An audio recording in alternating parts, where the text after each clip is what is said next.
तैत्तिरीय उपनिषद भृगुवल्ली षष्ठम अनुवाक।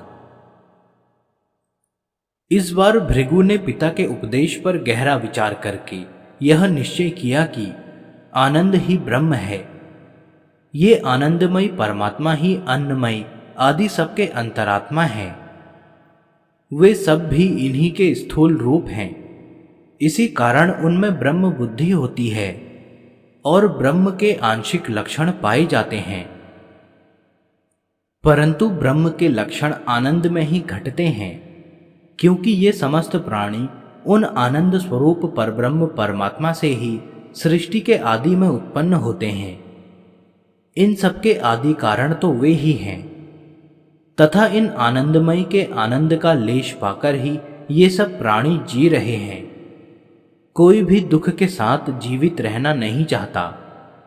इतना ही नहीं, उन आनंदमय सर्वांतर्यामी परमात्मा की अचिंत्य शक्ति की प्रेरणा से ही इस जगत के समस्त प्राणियों की सारी चेष्टाएं हो रही हैं। उनके शासन में रहने वाले सूर्य आदि यदि अपना अपना काम न करें तो एक क्षण भी कोई प्राणी जीवित नहीं रह सकता। सबके जीवनधार सचमुच वे आनंद स्वरूप परमात्मा ही हैं, तथा प्रलय काल में समस्त प्राणियों से भरा हुआ यह ब्रह्मांड उन्हीं में प्रविष्ट होता है, उन्हीं में विलीन होता है। वे ही सबके सब प्रकार से सदा सर्वदा आधार हैं। इस प्रकार अनुभव होते ही भृगु को परब्रह्म का यथार्थ ज्ञान हो गया। फिर उन्हें किसी प्रकार की जिज्ञासा नहीं रही। श्रुति स्वयं उस विद्या की महिमा बतलाने के लिए कहती है, यदि यह वरुण द्वारा बताई हुई और भृगु को प्राप्त हुई ब्रह्म विद्या ब्रह्म का रहस्य बताने वाली विद्या है, यह विद्या विशुद्ध आकाश स्वरूप परब्रह्म परमात्मा में स्थित है। वे ही इस विद्या के भी आधार हैं।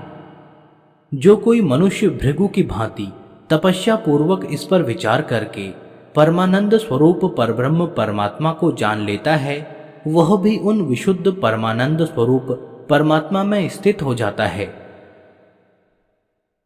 इस प्रकार इस विद्या का वास्तविक फल बताकर मनुष्यों को उस साधन की ओर लगाने के लिए उपर्युक्त प्रकार से अन्न, प्राण आदि समस्त तत्वों के रहस्य विज्ञान पूर्वक ब्रह्म को जानने वाले ज्ञानी के शरीर और अंतःकरण में जो स्वाभाविक विलक्षण शक्तियां उत्पन्न हो जाती हैं, उनको भी श्रुति बतलाती है।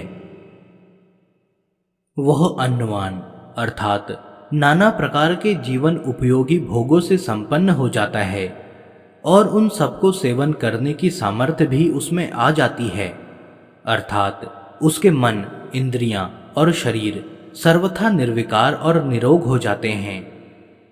इतना ही नहीं, वह संतान से, पशुओं से, ब्रह्म तेज से और बड़ी भारी कीर्ति से समृद्ध होकर जगत में सर्वश्रेष्ठ समझा जाता है।